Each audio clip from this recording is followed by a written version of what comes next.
साल 1971 भारत, पाकिस्तान और बांग्लादेश के इतिहास में काफी अहमियत रखता है। इसी साल भारत ने पाकिस्तान को ऐसा जख्म दिया था जिसकी पीड़ा पाकिस्तान को हमेशा महसूस होती रहेगी।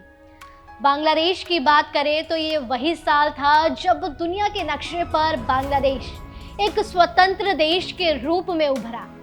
साल 1971 के उस इतिहास बदलने वाले युद्ध की शुरुआत 3 दिसंबर 1971 को हुई। आज हम पाकिस्तान के दूसरे टुकड़े और बांग्लादेश के अस्तित्व में आने की पूरी कहानी आपको एक एक कर बताएंगे। साल 1947 में जब हिंदुस्तान को आज़ादी मिली तो धर्म के आधार पर एक अलग देश बना पाकिस्तान। दुनिया के नक्शे पर भारत के एक तरफ पूर्वी पाकिस्तान यानी आज का बांग्लादेश था और दूसरी तरफ पश्चिमी पाकिस्तान यानी कि आज का पाकिस्तान। समय गुजरता गया। साल 1970 का साल आखिरी दौर में था। पाकिस्तान में आम चुनाव हुआ। पूर्वी पाकिस्तान अवामी लीग के नेता शेख मुजीबुर्रहमान ने चुनाव जीता और सरकार बनाने का दावा किया। पीपीपी यानी कि पाकिस्तान पीपल्स पार्टी के नेता जुल्फिकार अली भुट्टो ऐसा नहीं चाहते थे। पश्चिमी पाकिस्तान पर अपना राज चला रहे लोगों को पूर्वी पाकिस्तान की जीत हजम नहीं हुई और इसी के साथ पूर्वी और पश्चिमी पाकिस्तान के बीच तनाव बढ़ने लगा। अवामी लीग ने पाकिस्तान पीपल्स पार्टी का विरोध शुरू कर दिया। आपको बता दें कि शेख को गिरफ्तार कर लिया गया था, जिसके बाद पूर्वी पाकिस्तान के लोग भड़क गए और आंदोलन छिड़ गया। पूर्वी पाकिस्तान में जन आंदोलन रोकने के लिए पश्चिमी पाकिस्तान से सेना भेज दी गई। पाक की फौज ने पूर्वी पाकिस्तान पर खूब अत्याचार किया। महिलाओं की इज्जत लूटी जाने लगी। कई नरसंहार हुए। लोगों का पलायन शुरू हो गया। बड़ी संख्या में लोग भारत आकर शरण लेने लगे। ये संख्या करीब 10 लाख थी। उस वक्त इंदिरा गांधी प्रधानमंत्री थी। पाकिस्तान का मन इतना बढ़ गया था कि उसने भारत पर हमले को लेकर भी बयानबाजी शुरू कर दी। और फिर तारीख आई 3 दिसंबर 1971। यही वो तारीख थी जब पाकिस्तान ने हमला कर मुसीबत मोल ले ली। पाकिस्तान ने भारत के कई शहरों पर हमला कर दिया। भारत की तत्कालीन प्रधानमंत्री इंदिरा गांधी ने आधी रात को देश को संबोधित किया और कहा कि भारत और पाकिस्तान के बीच युद्ध छिड़ चुका है। पाकिस्तान ने भारत पर हमला कर अपनी मौत बुला ली है।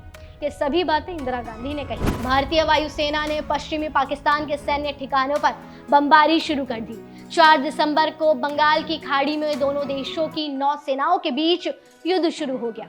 5 दिसंबर को भारतीय नौसेना के कराची बंदरगाह पर बमबारी। पाक की सेना के मुख्यालय को निशाना बनाया गया। ईंट से ईंट बच चुकी थी और इस युद्ध में पाकिस्तान की भी कमर टूट चुकी थी। महज 13 दिन तक चले इस युद्ध में भारतीय सेना के आगे पाकिस्तानी सेना ने घुटने टेक दिए।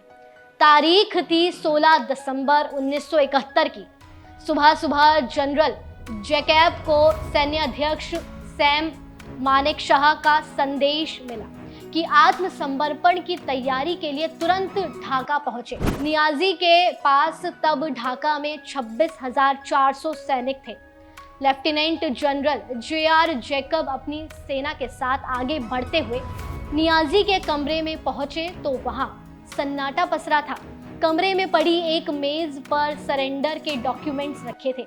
शाम करीब 4:30 बजे लेफ्टिनेंट जनरल जगजीत सिंह अरोड़ा ढाका हवाई अड्डे पर उतरे, जहां जनरल अरोड़ा और नियाजी ने सरेंडर के डॉक्यूमेंट्स पर हस्ताक्षर किए। नियाजी ने अपना बैग उतार कर मेज पर रखा और फिर जनरल अरोड़ा के हवाले अपनी रिवॉल्वर कर दी। नियाजी के बाद पाक सैनिकों ने भी अपने हथियार जमीन पर रख दिए। अब आपको बता दें, इस युद्ध में 90,000 से ज्यादा सैनिकों ने भारतीय सेना के सामने आत्मसमर्पण कर दिया।